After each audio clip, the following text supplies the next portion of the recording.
aí galera, tudo bom? Sou o professor Fábio, professor de Geografia, e hoje na nossa aula a gente vai falar sobre um dos elementos mais básicos da astronomia, aí, dos estudos de astronomia, que é o eclipse, né? Um fenômeno aí que fascina a humanidade há milênios, né? E para a gente entender essa noção de eclipse é muito simples. Na verdade, eu acho que o principal é a gente entender o nome. A palavra eclipse vem de uma expressão grega que significa desaparecimento. Ou seja, nessa ideia, o eclipse solar ficou fácil. Desaparece parcialmente ou totalmente o Sol. E o eclipse lunar também é muito simples, o que desaparece é a Lua. Para a gente entender isso, a gente precisa olhar para o todo dessa noção de astronomia e relembrar algumas coisas muito simples. Primeiro, o movimento de translação. O movimento de translação é um movimento que a Terra executa ao redor do Sol. Existe um outro movimento, que é o movimento de revolução, que é um movimento que o nosso satélite executa, que é a Lua, ao redor do seu planeta, ao redor do seu espaço aqui do astro, que é, no caso, a Terra. Então, o movimento de translação mostra para a gente que a gente está em constante movimento ao redor do Sol. E o de revolução mostra que enquanto a gente está ao redor do Sol, a Lua está ao redor da Terra. Junto com isso, a gente precisa lembrar de um outro conceito simples, que é o plano de órbita, ou plano da eclíptica, que apesar do nome estranho, é bem simples, que é o plano de deslocamento que a Terra faz ao redor do Sol, que é uma órbita elíptica, e o plano de deslocamento que a Lua faz ao redor da Terra. Então, acho que é fácil para você entender. A ideia de que a Terra está se movimentando ao redor do Sol, a Lua está se movimentando ao redor da Terra, coloca a gente numa situação onde, em algum momento dessa trajetória, ou alguns momentos dessa trajetória, Terra, Lua e Sol ficam alinhados. E é nesse alinhamento que acontece o eclipse. O eclipse nada mais é do que o alinhamento desses três elementos, um satélite natural, que é a Lua, um astro, que é a Terra, e a nossa estrela, que é o Sol, e esse alinhamento impede a visualização de um desses elementos.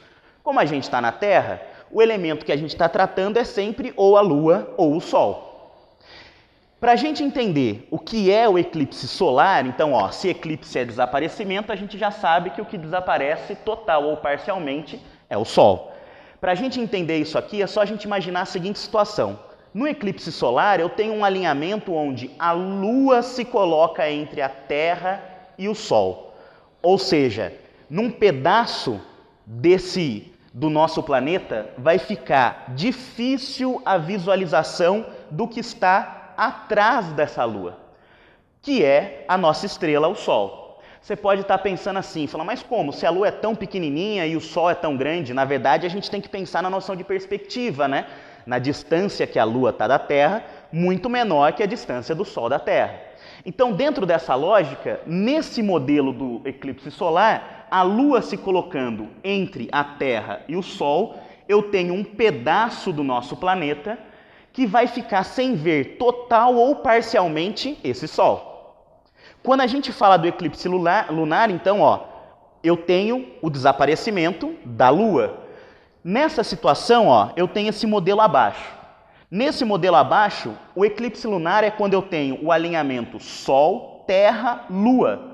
A Lua se coloca numa posição onde o Sol não consegue atingi-la. E você sabe muito bem que a luz de tudo que a gente observa no universo vem do Sol. É a única fonte de energia, fonte de calor, emite energia para iluminar todo o céu que a gente observa. Então, no eclipse lunar, o que acontece é a Lua se coloca numa posição nesse alinhamento onde o Sol não atinge.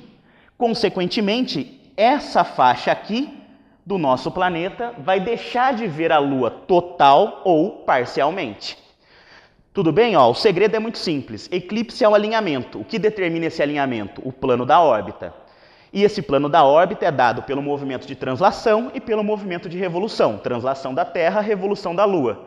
No eclipse solar, a Lua está entre o Sol e a Terra, e no eclipse lunar, a Terra está entre o Sol e a Lua. A partir disso, a gente consegue imaginar aquilo que a gente deixa de observar numa situação de eclipse e por que isso acontece. Tudo bem, pessoal? Bem simples. Até a próxima.